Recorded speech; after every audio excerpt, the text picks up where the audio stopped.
ఈరోజు దేవుని వాగ్దానం.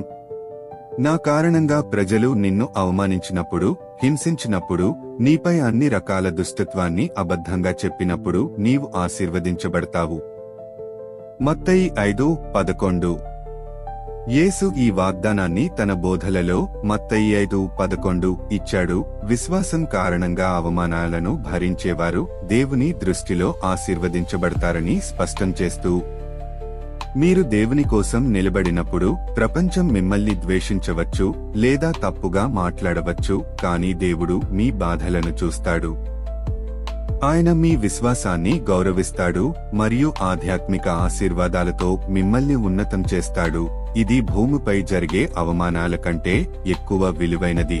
స్టెఫను విశ్వాసం కారణంగా అవమానించబడి రాళ్లతో కొట్టబడినప్పుడు దేవుడు అతనికి స్వర్గపు మహిమను చూపించి ఆదరించాడు.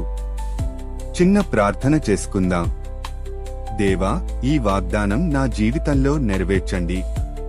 ద్వేషాన్ని ఎదుర్కొన్నప్పుడు నన్ను బలపరచు. నీ ఆశీర్వాదాలలో ఆనందం పొందేలా చేయి.